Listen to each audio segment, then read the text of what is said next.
Okay, here's our question of the day. We just got done with dinner not too long ago. Where in Disney are we going for dessert? Ooh. I have mine. Okay, go for it. I want us to go to Cali Grill, California. California Yeah. Grill? For dessert. Yeah. Because? I don't know. I just remember our desserts being really delicious there. They had those vegan donuts, didn't they? Yeah, the like lavender vegan donuts. They were Which I very have good. a recipe for. You do? I do. Please share. I will. Thank you. Okay, who's next? I want to go to Skipper Canteen and have the Kungaloosh cake. Ooh, tell us more about that. It is chocolatey and delicious, and it's amazing. That sounds delicious. I had a pretty filling dinner, so honestly, some Dole Whip just sounds amazing. And it's like 60 degrees here in February, so I can't. Not mad at that. Yeah, Can't complain about that, and Dole Whip is never a wrong decision. right? So I'm going to go back to where Candace and I actually stayed on our most recent trip, and we are going to go to Beaches and Cream. Ooh. I'm a huge ice cream fan, so let's go get some. What they serve Edie's, right? No, you're thinking Plaza Ice Cream Parlor. Don't they all serve Edie's though? I don't know. Well, yeah, it's good ice cream. It's right there at the beach club. They have the kitchen sink. I wouldn't get that. We talked about that recently, but I just want some ice cream with some good toppings, like a good ice cream sundae. Sounds delicious. Yes, it does. And there's always room for ice cream. It slips in around the edges. Exactly. Can I have just a bowl of peanut butter sauce? Sure. Okay. Maybe some mini marshmallow. Ooh, that doesn't sound half bad. Sounds okay. I just want some liquid peanut butter. Oh. Okay. What you do on your own time. I know. You got to tell me.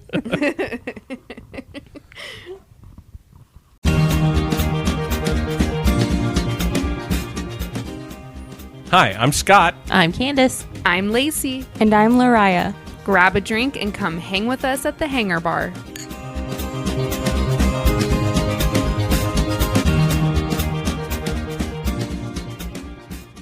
Hey everyone, welcome back to Hanging at the Hangar Bar. You have the crew back with you tonight, and we are going to talk about a question that was presented. And that question is, are the Imagineers of today as good as the Imagineers of yesteryear? Ooh, very fancy phrasing. I like it. Yesteryear is such a specific point in time, It really is. It really is. Kind of like days of yore, right? Same vibes. colonial times. Do you know any other times?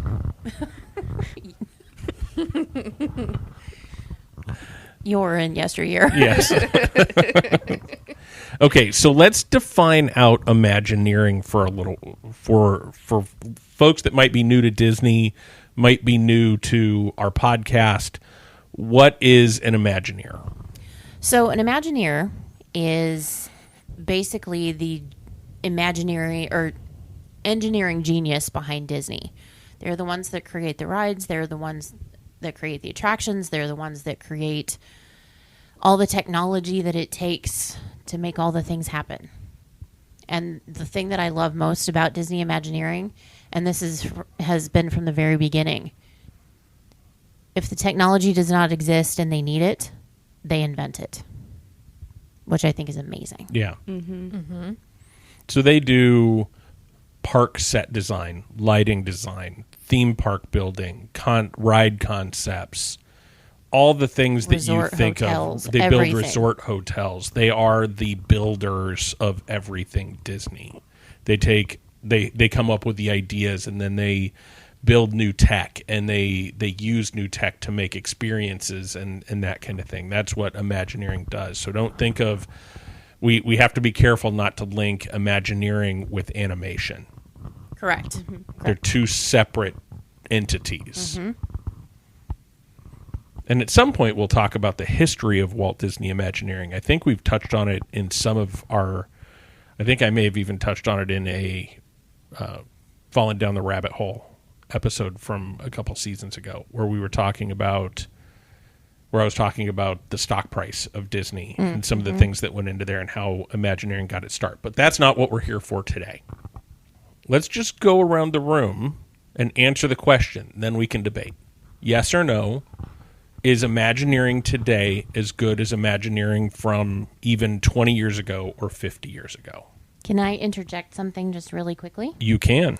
Okay, so we do need to give some celebratory shout-outs to Imagineer Lanny Smoot, Okay. who was recently inducted into the National Inventors Hall of Fame. He is the first Walt Disney Imagineer to receive the honor since Walt himself. Wow. Yep. And So- he is a current Imagineer. Yes, he is, and he's been with the company I don't know. It's been lots Long of time. years. long Like time. since the 90s, I'm pretty sure, if I remember the story correctly. That's incredible. Do you have any specific examples of what he, special projects he did? Hang on just a second. Do do do do do do do do do do do do do do do do do do do. So he's been at the Walt Disney Company for 25 years and has had over 74 patents since he's been with Disney. Holy cow. Yeah. Lanny has been instrumental in crafting iconic special effects and technical achievements at the theme parks and experiences around the world. Among them are Madame Leota's ability to float in the seance room at the Haunted Mansion at Disneyland, a state-of-the-art extendable lightsaber used by Disney Live Entertainment, Magic Play Floor interactive game experience on the Disney Cruise Line, the Immersive Fortress Explorations adventure at Tokyo Disney Sea, and more. And currently, he's working on this really cool flooring surface that lends itself to VR sort of environments. So no matter where you move, the floor moves with you. Like you can walk across the floor. Like if you're in a VR headset, you never fall off of this flooring surface. You never get off because it's kind of like a multi-directional treadmill. And that it knows it goes whatever direction you're going. So like if you're doing a VR game and you need to turn around and you turn around, this flooring will know that you're now going a different direction and will go with you. So if you start walking, you don't walk off the mat. That's amazing. It is. Imagine the uses for that. Yeah. All of a sudden, Disney can send you out a 4x4 mat and a VR headset and send you to Disney World. And you're walking around. You put a chair there, all of a sudden you're riding rides. You're Attractions. You're getting on attractions. All those things that you can do with virtual reality now become much more plausible. I'm sure they're thinking about it for experiences in park, but I'm thinking 15 years from now, you buy a floor mat that you plug into your house and you put on a VR headset and you walk around Disney World. Interesting. You sell a subscription to that for a couple $100 a year, and somebody can put on a VR headset and go to Disney World whenever they want.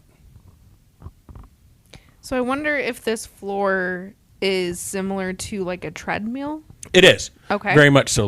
But a treadmill, you have to move with the treadmill. Some of the old school ones, you had to get the belt started. Yes. But this one senses your movement. It doesn't move until you move. Wow. Yeah, it's amazing. Yeah, it's really cool. So congrats to Lanny for that. That's an amazing, amazing honor. Yeah. And he is still with Walt Disney Imagineering. Yes, he is. So let's go back to my question. Is Imagineering today worse than Imagineering 20 to 50 years ago? No explanation, just yes or no. Yes, So it's not as good now. correct. Okay? Lacey, is it as good now as it was, or is it better 20 years to 50 years ago or now? I'm with Candace. I think it's better years ago. Years ago? Lariah? I would have to agree. Okay. It's the same. My opinion is it's no better, no worse. So I said yes or no, and I said yes and no. Ah. Cheater. I know. That's what I get for being able to ask the questions. If you ask the question first, then you can Oh, is that cheat the in your rule answer now? too. It is. Oh, Well, he's good using to know. his Imagineer brain. That's right. Oh. Okay, so hear me out. Here's why I think Imagineering now is not better or worse than Imagineering 20 to 50 years ago. Technology and the tools that they use are so different. You are seeing things built into the parks from 50 years ago, 60 years ago, however long ago, that were physical. You think the animatronics that they built, like they were truly inventing from the ground up. They were inventing these things. But then you take how old would some of that technology look compared to today? So we just talked about Lanny completely inventing a new flooring surface that we haven't seen out there yet. But then you look at, I think it was in last week's episode where we were talking about the animatronics and that they're going to be putting into Tiana's Bayou Adventure, where they look like actual people's faces using technology to do that. They are so much more lifelike than they ever have been before. Now, I can question some of the decisions that are being made within the Imagineering universe, but that doesn't mean I think the Imagineers are any less spectacular than they were 50 years ago. That wasn't the question. Yeah, it was. No, it wasn't. Oh, so what was the question? The question was, is Imagineering worse or better than it was 50 years ago? Not are the people more or less spectacular than they were 50 years ago, because that is a different question. Right, and I still think it's different. It's the same. I think the advancements they're making with technology as a whole, the investments they're putting into it as a whole, are just as good, if not better, than they were 50 years ago, because they have more toys to play with. So they have more toys to play with, which means they're not being as inventive as they were 50 and 60 years ago when they had to invent the technology. But they are, aren't they? Give me an example of where they're not being as inventive now as they were 50 years ago. When you put a screen-based system into 3 of the last 5 attractions that they have opened, that's not as inventive. Okay, I'll buy that. That's a bias against like a screen-based ride attraction or ride system. That's lazy. And When you're talking about, okay, so even take me far as back when Navi River Journey opened. And they've got the Shaman of Song. Mm-hmm.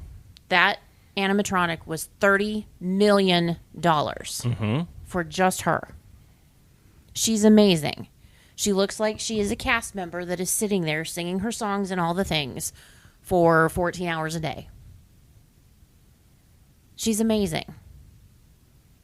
But I'm sorry, when you have Mickey and Minnie's Runaway Railway and you go into the dance room with Daisy and her face is actually showing a Microsoft error, that is a problem. When Rise of the Resistance is stuck on B mode because Kylo Ren won't stop spinning around in circles, that's a problem. Fix it. Make it right. Do you have any idea what Walt would do? boom. Drop that microphone. I would be interested to go back and hear reviews of some of the things that we now call beloved when Disneyland opened. As that technology was being built, it failed and failed often. It did. But also back then, I don't think, since technology was relatively new to that generation, I don't think they caught it as easily, right? And so now we have a special sense in our brains to nitpick every single technological error that comes about, so they have to be extra precise. Mm-hmm.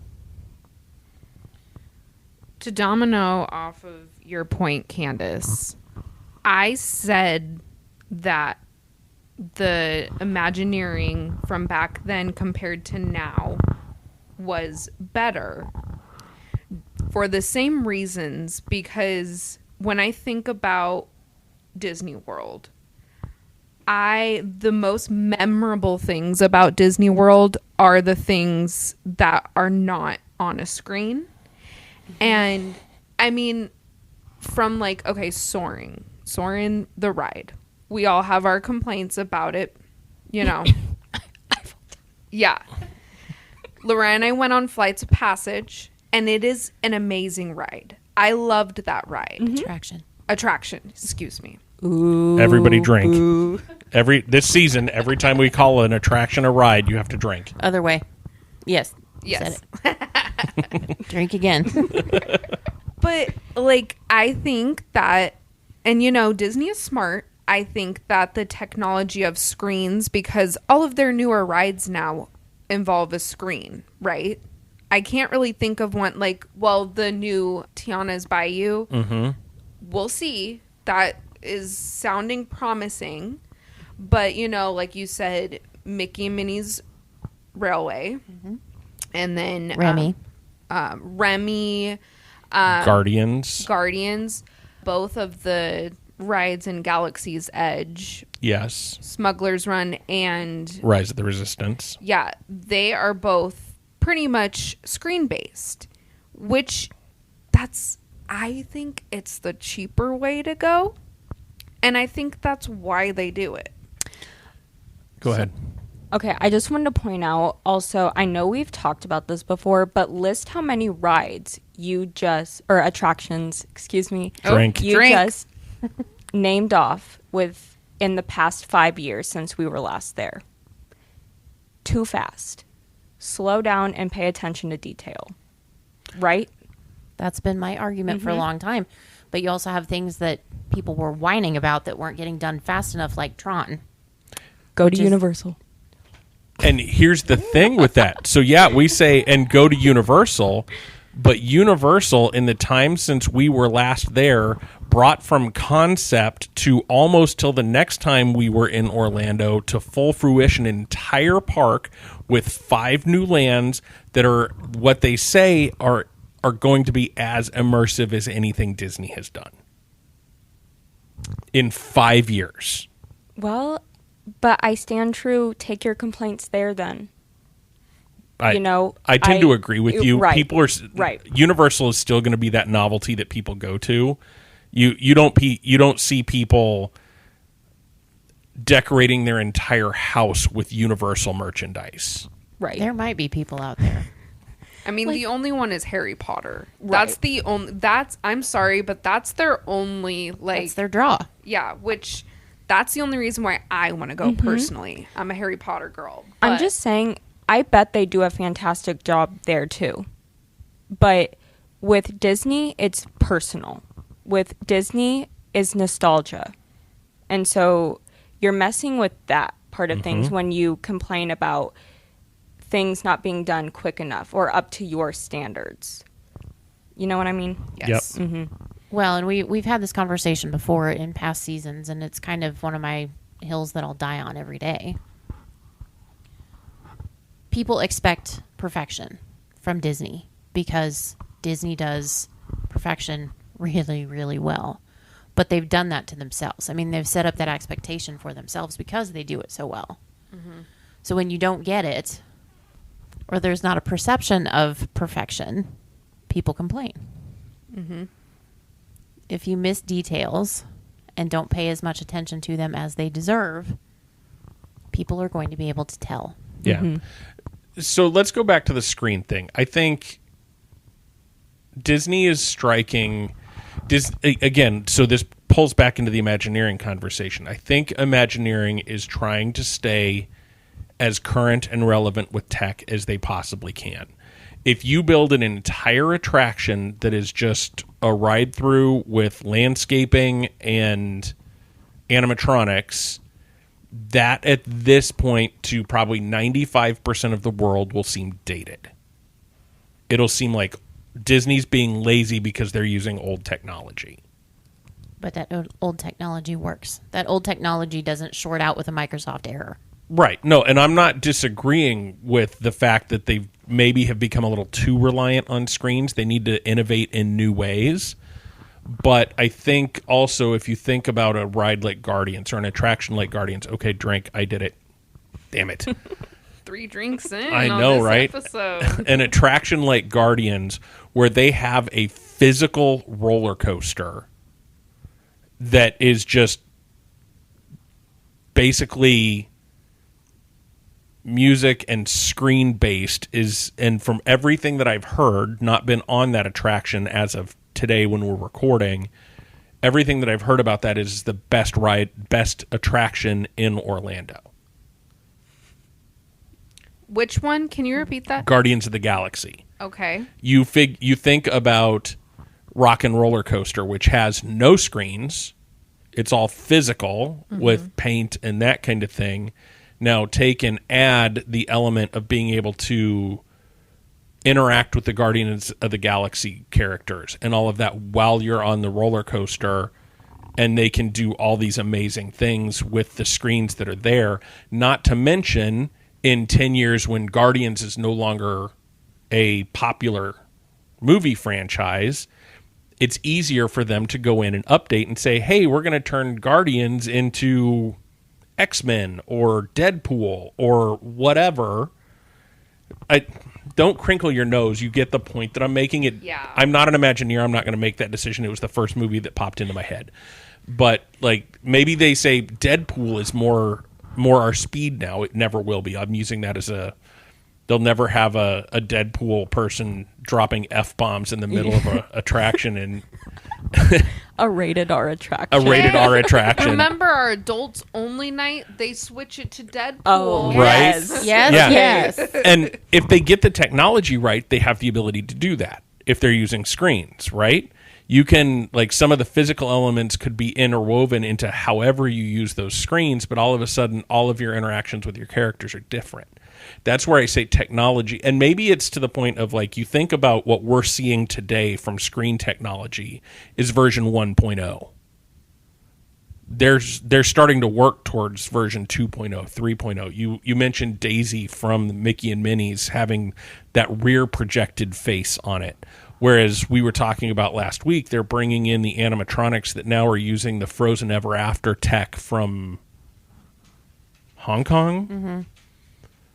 From Hong Kong, that looks like actual human characters and doesn't look like that rear projected. They're already on version 2.0 of some of that tech. They will retrofit some of these rides with that new tech as it becomes familiar, right? Or as it becomes more stable. I think you're going to see the same thing. You see Rise of the Resistance break down so much because the ride tech is so new. We can debate whether or not they should have used such new technology before they knew it was viable for as much use as it's getting. But if I think about comparing Imagineering then and Imagineering now, they are just on the forefront now as they were then. We maybe just aren't as nostalgic about the way they're doing it. That was a long way for me to get back to That was a diatribe. Yeah. Good for you. old man shakes fist at clouds.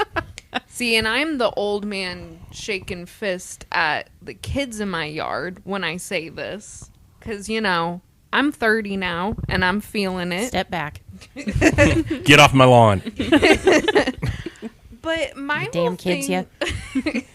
my whole thing with it is that this is just the start of it. If we, what was it? Star Tours, was that probably the first go at like a screen ride? Probably. It's so bad. It is bad.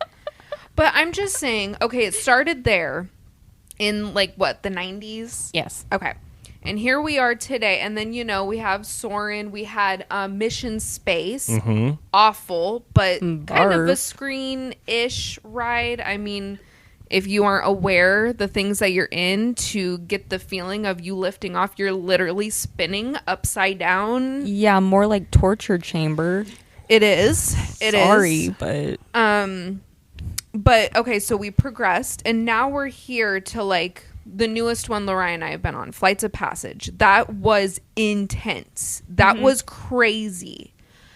But the thing is like, we're gonna lose some stuff along the way here if we keep going on this route of like screens, because for instance, character meet and greets. What if in like 30 or 40 years they come up with some holographic character that you can They're already working on it. see? And that makes me sad. Like, and not to be afraid of technology, but hearing all these things, it's like when you go to Disney World, you want to touch things. You want to make it feel like it's actually alive, that you're like, it's a thing. Like Toontown in Disneyland, that there was a little short before the movie Rescuers. We had The Rescuers on VHS, and there was a short, and it was a Toontown short. Y'all, when you guys told me Toontown was a real thing in Disneyland, my dream, that's on my bucket list to go there. It used to be in Disney World too. And that makes me sad that it's no longer there, because It's adorable. yeah, I want to go in and, but we're just, I don't know. It's just not to say that we're headed down a scary road, because I'm sure, you know, people that are older than us kind of felt the same way as it progressed, and it's not that bad, but it's just, I like the practical effects in movies. I have something to bounce off of what you just said. No. Okay, fine. You'll never know. It's a secret. Darn. Please tell us. Don't make us beg. Okay, fine. Okay, so you had said something about Flights of Passage, and that kind of made me think how fast they've been pushing things out and trying to keep up with technology. I don't want to see a ride like Flights of Passage become irrelevant in the next 2 years because of how much work they put into it. Like a Soarin'. Yeah. How Soarin' was like the cool, and then it became Flights of Passage was the... Yeah. Interesting. And it just makes me sad because the faster they go, the less personable they become. And I just... Well, it's just like trends. They come and Yeah. go now so quickly. And just like on the point of Imagineering, that's where it becomes not as great as it was, because with a screen, I know it's makes better sense financially for their future, but it's just not individual. It's everything becomes the same thing, and it's not authentic. Yeah, I get what you're saying. I think my push to you is that's just technology. Mm-hmm. The pace of change, like we had one of our CEOs or one of our higher ups at work that said this all the time, and I don't know where he got it. It probably didn't come from insurance Fortune 100 company, but the pace of change that you're experiencing at this moment in time is the slowest that change will ever happen again. I think about that a lot because you've said that before. Don Draper said that. It in kind an of... episode of Mad Men. Did he? I think he did. Okay, so maybe that's where our CEO got it. He was a Mad Men fan.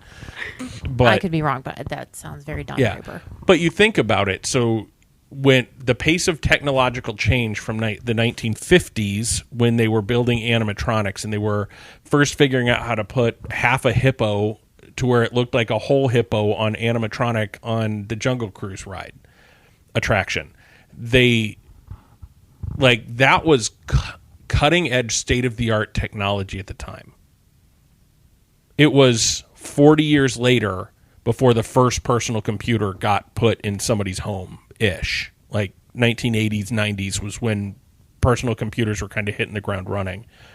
And now we went through 10 or 15 years of dial up, where if you were accessing the internet, you had to do dial-up and take up your phone line, to Then all of a sudden we had high-speed internet that didn't require a dedicated phone line, to now every 12 months there is a new phone with new features and new things that keep that supercomputer in your pocket that used to be the size of our house. The amount of data that you can find on your phone, there's more than what used to be stored on those supercomputers that are the size of a house. And that's been in just the last 40 years. Technology for theme parks is changing just as fast.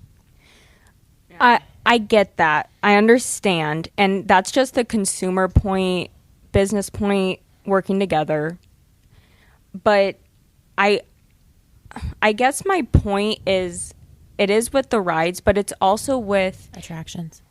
dang it, sorry. I Attractions. hope y'all aren't driving home. But it's also with entertainment. I don't want to go to Disney and see a holographic performance. Yes. Or I don't want to walk down Main Street and have the parade going and it be all virtual. Or I go back to our discussion, I think season 2, about the fireworks show, Enchanted. You said that while Happily Ever After was a beautiful show, you said it's a projection show. Mm-hmm. And then you made the point saying that Enchanted was a fireworks show. So they've been leaning this direction, obviously, for a long time. And I kind of think about that all the time when going back and just thinking about technology and the future of Disney. It just makes me sad knowing that one day we may not have fireworks to see, that it may be all on a screen. They may Well- go to drones. Yeah. And, well, they use drones in Disneyland Paris now. And because of certain city laws and things like that in Anaheim, they don't have fireworks at Disneyland every night. Okay. Because of the way the city laws are. You can only have them Right. during certain nights and whatever. So that's a difference there. Going back to what you just said, though, about Enchantment being a fireworks show. Happily Ever After is back now. Mm-hmm. I blame Imagineering and the first iteration of Enchantment as to why it's no longer here. Because it was billed as a fireworks show for the 50th anniversary of the Magic Kingdom and the opening of Walt Disney World. And yet there was no tie to Walt or anything that the park had been. It was all movie music. The second iteration, when they added Mickey and Walt sound clips and those kind of things, it resolved what it should have been in the first place. But if they had just sat down and thought about what they were actually trying to tie it back to, I don't think they would have had to bring Happily Ever After back. I'm glad they did. Yeah. And just to clarify, what was Disney World's first fireworks show? Fantasy in the Sky. That's the one that we talked about being a fireworks show. The Fantasy in the Sky. Or was it Wishes? Wishes, yes. Wishes was a fireworks show. Okay. Where there weren't any projections on the castle. Enchantment Right. still had projections, lots of... But yes, where you were going, I think the point you made is very true. They went from fireworks show to, again, this is going to trigger some folks in this room, to having to shove IP into everything. Right. Instead of it just being music and fireworks and all of the splendor that goes with that, they said, oh, we have to put our movies on the castle. Frozen. Right. I mean, though, Get out. I think because they're catering to a younger Yes. demographic, it makes sense, but because that's their world. Like, how many times do you go to a store or a restaurant and you don't see a child with some sort of phone or tablet? Yep. That's our world sad. Yeah. Like, it's super sad. But and I don't agree with the projections on there. I didn't think it was needed. Like, they did it tastefully, but that's why they're catering to that younger demographic, which makes sense. But at the same time, like, it's really sad to see that, like, they feel the need to add screens into everything to keep people coming and to keep kids engaged and entertained. Yeah. So is that current Imagineering's fault? That we would say they're not doing as good a job as Imagineering used to do? Well, they're not doing anything to fix it. I mean, look at everything that is involved. Don't look at everything that is involved at this point to even plan a trip to Disney World. Mm-hmm. You got to be on the phone the whole time. Mm-hmm. And that goes from the moment that you make your reservations and you need to tie your tickets to everything, and then you get your dining reservations. You link a Magic Band. You do all that through an app on the phone. And when you're building your day and what you want to see and what you want to do, it's all on the phone. Mm-hmm. That's not helpful in solving this problem. What percentage of the population do you think would call that a problem? Well, all of the true Disney fans would. But you see where I'm going with that, right? I do. They're building for an audience that is addicted to their phone. Lazy. Different. Lazy. I want to hear from our audience who's listening. What are your thoughts on your phones? Because I personally, again, as a 30-year-old, I am a millennial. I miss my old phone where it flipped and I just texted using the numbers. I do miss that. Well, wait 30 years and you get a jitterbug. Like, the phone is convenient. It is. But it is addictive. I'm finding myself, like, sitting, doom scrolling, you know? Mm-hmm. And I never used to be that bad with technology. But I just want to hear from other people. Are you pro technology like that? Like, do you mind going to the parks, having to make reservations, do pickup orders? You know, are you there because are you partaking in that because you like the convenience of it? Or, I don't know. It's just, I feel like I'm getting old and I'm complaining about things that probably my grandparents, you know, would complain about things when I was little that I would roll my eyes at. But I don't know. I guess my whole thought behind it is as much as a park ticket costs, why would you pay that money and go and have your face stuck in your phone for 85% of your day? Yes, exactly. When you could just be immersed in the wonder that is Disney World. Exactly. We've talked about it before. We've talked about the windows going down Main Street. We've talked about all the little details that are everywhere. Mm-hmm. That when you are speed walking, because you're not supposed to run, to get to your first favorite thing, and you've got your face in your phone looking at wait times that you're missing. So add this to our list of future topics to talk about. Now, is our complaint about the use of phones in Disney justified or not?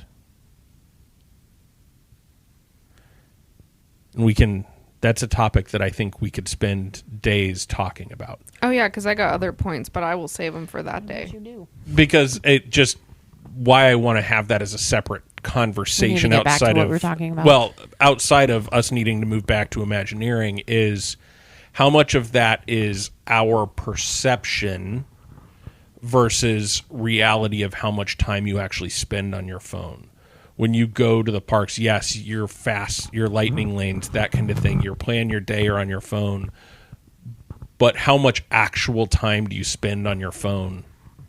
Not just playing games, because they're using your phone to tie to interactive cues now. There's the Play Disney app to help time go faster in lines, in queues, which is another Imagineering thing that they're working on, trying to make it to where we watched a show about queues the other day, about they want you to not realize you're in as long a queue as you are, so they're trying to give you things to distract you from that. So, but that's a problem with Imagineering as well. Because they could build out the queues to be much more interactive, sort of like Seven Dwarfs Mine Train queue, which is amazing. The standby queue for that is amazing. And if they built all the queues out like that, where you wouldn't have to necessarily be focused on the fact that you're standing in 112-degree heat, and had things to do along the way that didn't involve looking down at a screen and isolating yourself from people while you're standing 4 inches from them in line. It's just a dependence and a reliance on something that is not Imagineering standards, in my mind. Yeah, and I don't think I'm going to change any of your minds. I don't necessarily see that as a reduction of standard. I see it as a different time. They're using different tools to accomplish the same thing. Like, we go back to that YouTube video we watched about Disney, how Disney reinvented queues, and they were the ones that invented the switchback queue that's used almost everywhere now. And the only reason they did that, instead of having the lines stretch all the way through the park from different places, is because it gave you the perception that you were waiting in line for less time. That they're trying to use all the tools at their disposal to make you not realize that you just spent 100 minutes in line. You paid $160 to walk through the gates and stand in line for an hour. They're trying to make it to where and I love going, and I love the queues. I've said that before, that I would prefer to go through the standby queues because they're themed amazingly well for the most part. But if you think about how you spend your day in a Disney park, you go on 10 rides that have average of... Okay, I'm never going to completely lose that. You go on 10 attractions through the course of the day that have on average of a 30-minute wait. You're, 300 minutes? 4 hours? 5 hours. 5 hours worth of time standing in a queue for 45 minutes worth of ride time. Attraction. I'm talking about them as rides right now. So I'll trust the whole thing is an attraction. The actual ride time, vehicle ride time, is, depending on what you go on, let's say you even generously, you spend an hour on the attraction. You spent 5 hours in line, and that's assuming a 30-minute wait for everything. You've now paid $160. If we go as a family, we've now spent $650 to go stand in line for 5 hours. They're doing all that they can to make you not think about that. They're using every tool they have at their disposal to make you not think about that. But is there a problem with hyping an attraction up so much that the lines get that out of control that you actually have to put a restroom in the middle of a line? Is that hype? Like, who's doing that hyping? Well, obviously Flights of Passage, because that's what I'm talking about. There's a restroom in the middle of that line. Because they anticipated long waits. Right. I think Rise has one too. Okay, but again, I'm going back to my overhype thing. Like, just calm it down. Right, but is that Imagineering's fault? They're the ones that build the stuff. And they built a beautiful attraction that people want to go on. Okay, so let's blame the vloggers and the influencers. Done. I'm good with that. We'll blame ourselves. We are not influencers. Yeah, we talked about that the other night. We don't influence anybody to do anything. We can't call ourselves influencers. Can't even influence ourselves to do things. So basically, kind of what I hear by that is and I'm assuming there are several tiers of Imagineers, or not tiers, but different groups of Imagineers that work on different parts of the park. So what you're saying right now is that as much as we,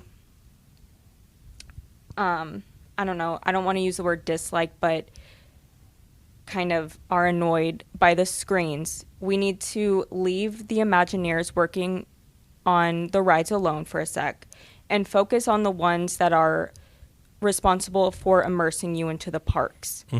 And we need to figure out a way that, like you said, you get into the park and you wait hours in line. what if we had different parts of the park that were just as entertaining that weren't attractions? They need to find something else to put your attention on, because God forbid you can't walk down Main Street for 30 minutes and just appreciate it. But just different places, like I think you said in Animal Kingdom, where is Moana? That's in Epcot. Epcot. Okay.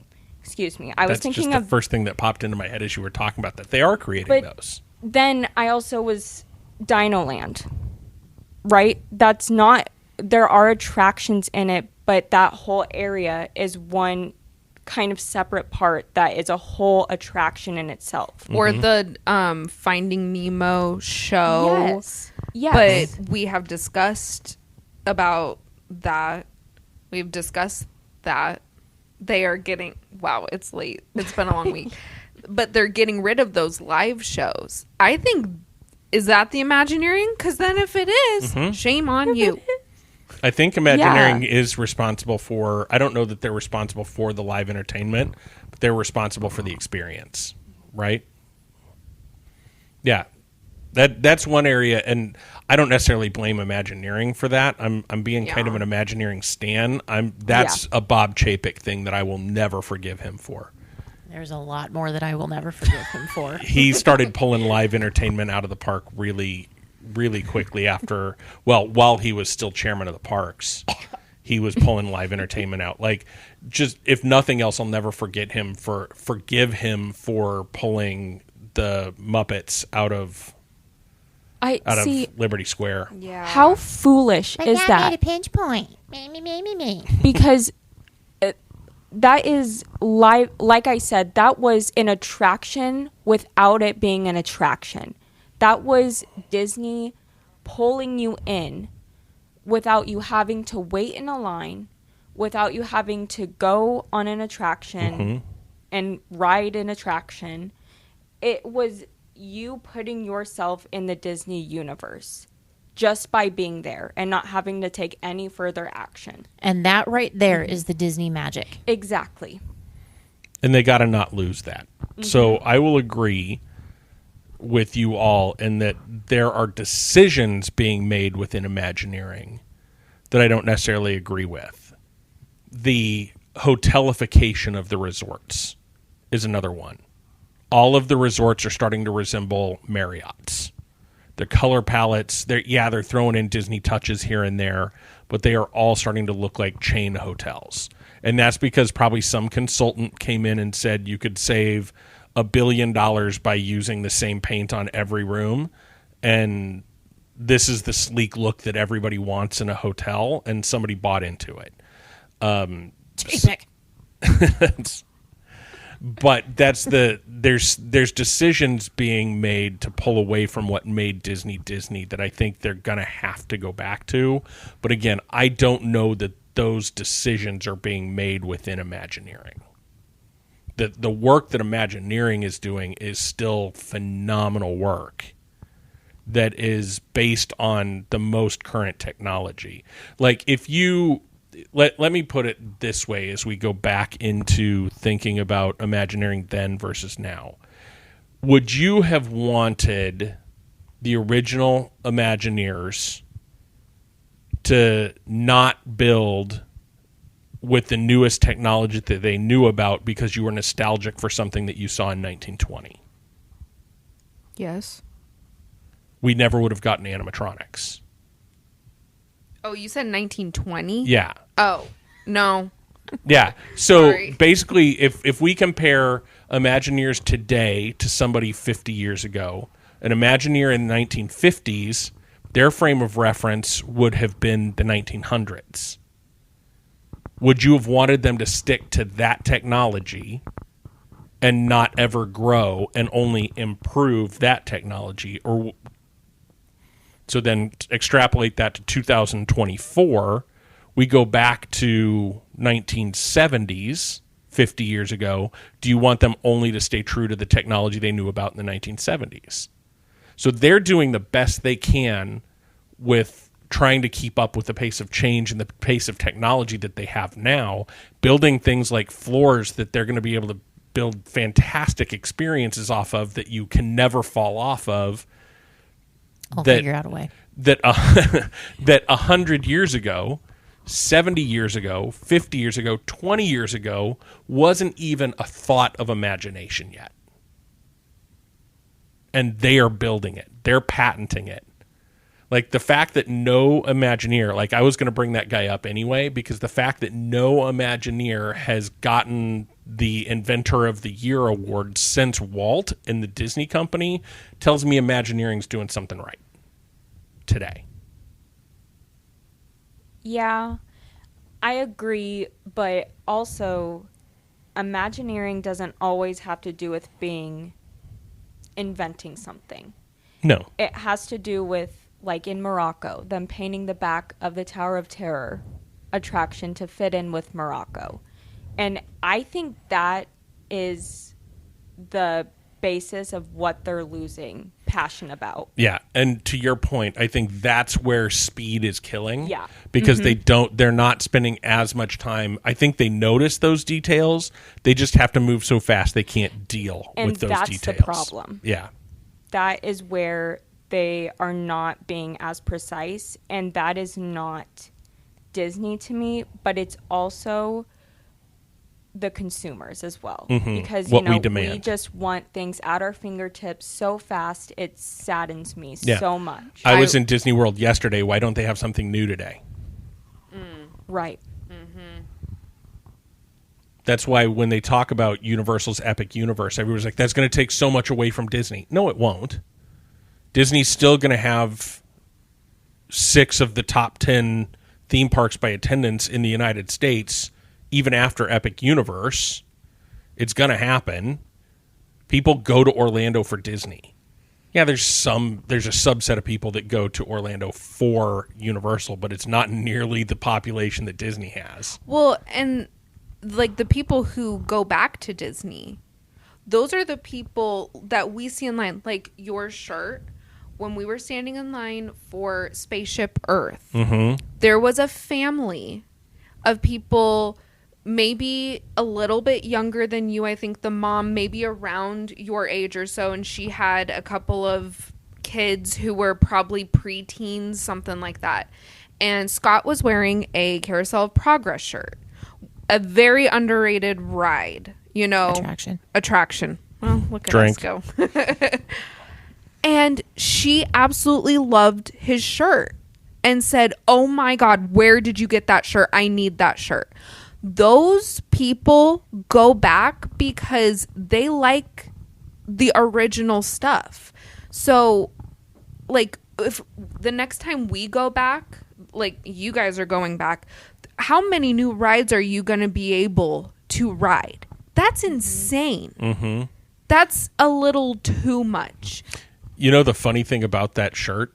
What? Not only did that family like, "Oh, I love your shirt. Where did you get it? That's awesome." That same trip, I had somebody look at that shirt and ask me why the fan said Niagara Falls. Well, there you go. They didn't pay. And if you're listening, here's a little quiz for you. Why does the fan on my Carousel of Progress shirt say Niagara Falls? Winner gets bragging rights. Winner gets shout out in our 4-person followed Reddit account. Ooh. But it's that attention to detail that I think people miss, which then makes it harder for the Imagineers to want to put that level of detail in. It's a vicious circle, but I'll go back to my point of Imagineering is just as good as they have always been. The amount of love and care they have for the company is just as much as it always has been. Well, tell me why they put Guardians in Epcot then. Excellent question. I need a good, I know IP, I know relevance. I need a good explanation as to why they put Guardians in Epcot. So I don't know that this is a good explanation. What land does that attraction sit in? World Discovery. Discovery. So when they renamed the different lands around Epcot, you're out exploring space. You're discovering space with the X-Men. Like, Hey, if you then think about the story, why is Spaceship it fits. Earth in front of the park then? And yet it took over universe of Because- energy. Because Spaceship Earth sits in World Celebration. Bill Nye the Science Guy. Is that right? Spaceship Earth sits in World Celebration? Yes. Yeah. Okay. So you're celebrating the history of communication. Like, I don't necessarily agree with Guardians being right for Right. Epcot, Right. but if you think about it's a it reason. fits. Not a very good one. Right. Okay, what about Frozen? Oh, and- God. Yeah. You were You will kidding. I'm never just get kidding. me to you will never get me to say that was a good idea. I'm just kidding. Okay, so what Imagineer pulled that card out of the hat? I don't know who made We need names. that may have been I need names. that may have been an Iger decision. No. No. No. Because if you No. hear me out. He was the CEO when that movie came out. Who is in charge of parks? Chapek, so it very well could have been a Chapek decision too. I don't know, but my guess is they got fought. If you were to see the internal memos on that, someone somewhere said, "But Frozen doesn't take place in this land," and somebody else was like, "I don't care. It's adjacent, and we're going to make money off of this." That sounds like Chapek. Yeah, so that's why that's there. Is because somebody said, "Oh, this is popular. This will bring more people into the parks. We'll make more money." Okay, Bobby Boucher. I'm gonna have to go find that sound clip if I can. Do you guys ever wonder what, since they have been working on so much all around the other parks, focusing on Epcot primarily, do you ever think about Tomorrowland and how it's supposed to be futuristic and they have yet to do a single thing? And yes, this is my petition to get rid of the Astro Orbiter. There it is. Speaking of, Signed. I was looking at wait times today. Oh, good Lord, what? That stupid thing had a 30-minute wait time. The People Mover, the beloved, amazingly perfect People Mover, had a 10-minute wait. And that pile of trash on top of it had... Shh. Don't tell people to go to the People Mover. I want short lines for the People Mover. Let them stay in line for the Astro Orbiter. I mean, it's the best ride ever. I mean, if you're going to choose to ride a stinky elevator in hot weather, On then sandpaper. you over the going People around in Mover, circles. you know the People Mover is there, Right. but you want to ride that stinky elevator. the You want to Stinkovator. smell the fear. Lady, Smell the fear. They need is exfoliated. excuse me, lady, if you were there, Lady. I am speaking to the lady on After Hours, September 20th, 19th. If you were the one who recommended it, I have some words for you. I hate you. You are dead to me. Not only recommended it, but said it was the best ride in Magic Kingdom. Was she Yeah. drunk? She was completely sober. That's how, yeah. And I Uh-huh. think She was just didn't alone. want you to get in line for what she was going to go get in line for. Well, we did. Yeah. And she goes, "This is the best one because during the day, the line is so long." And so Laura and I looked at each other and were like, Like, okay. nice view. Heck yeah, we're in. Yeah. No. No. No. Barf bag. I didn't really care if my seatbelt came unloose, to be honest. Because, Yes. thought that ride was going to take off. yeah. And yeah. She got Oh, us. goodness. Okay. So we have had a very spirited conversation. I want to go back to evening. one thing that you were talking about, though. Okay. All right. What would the history of the Disney company be if Walt thought things were good enough?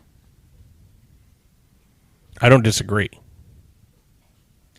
So That's the same point that I was making. right, but my point to you is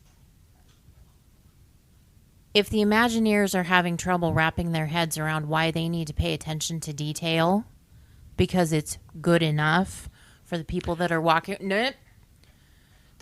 around the park and not paying attention to those details, why should they bother paying attention to the details? Do you know what Mr. Walt Disney would say to that? Get out. Yeah, so if I said get out. If I said if I said they're saying why bother, I probably misspoke. My guess is that those details are, in the corporate world, we call them day 2 issues of we know they have to be done, but we have to move on to something else, and then you never quite go back to it because you're understaffed, you're underfunded, all of those things, which again is not Imagineering's fault. That's the CEO's fault. So give me the look. I'm fine with it. CEO holds the money. Like I saw an article today that I agree with. I don't know how true it is, but I agree with it. The movie business side of Disney right now is losing so much money. The parks are having to fund that. So if the parks are funding losses in other parts of the company, all of a sudden you can't afford everything Imagineering wants to do. You can't afford a new land. You can't afford a new park because you're propping up all the losses for Disney Plus and the movie business and all of those areas that aren't making money right now. Again, not Imagineering's fault. Like my whole thing, I get where you're coming from saying they paid more attention to detail. They did all of that when Walt was around because Walt had a different standard probably. But I think the company, the Imagineers today have just as much love for company, as much love for storytelling, and are doing as good a job as any Imagineering group ever. There's just bad decisions being made above them that they have no control over. So I think they're doing the best with what they can.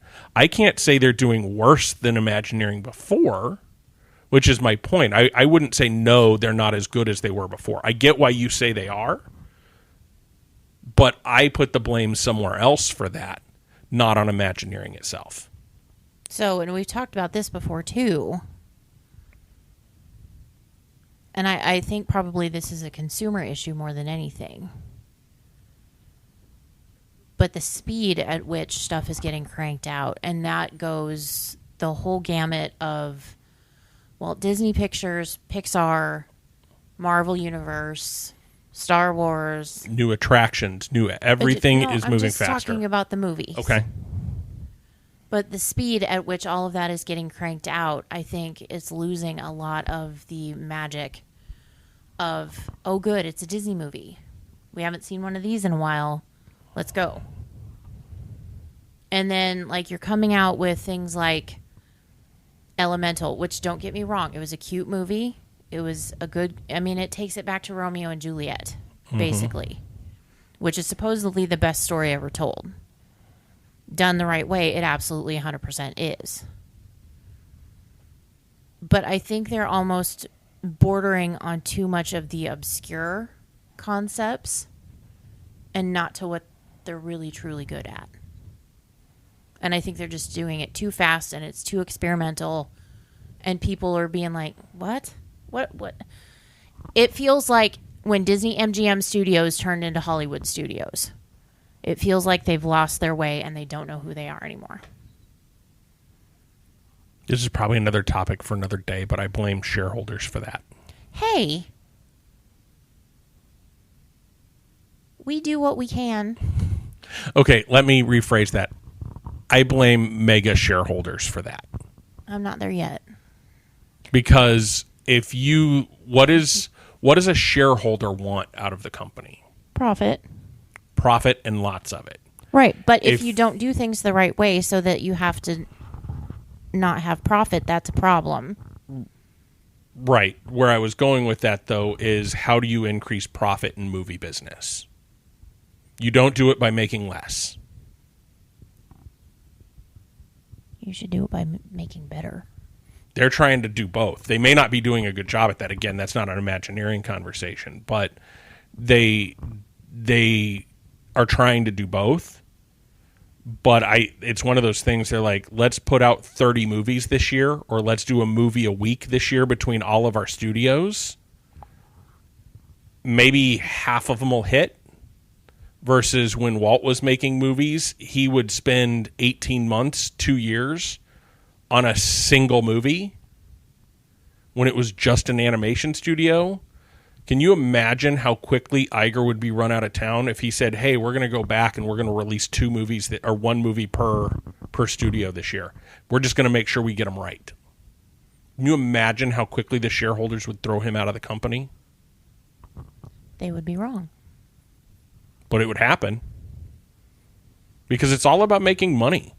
Like everything right now, and I blame society in general. Like this could be another topic for another day, but society in general celebrates wealth so much that it becomes impossible to put out a good product because you're always moving on to the next thing that's going to make me money.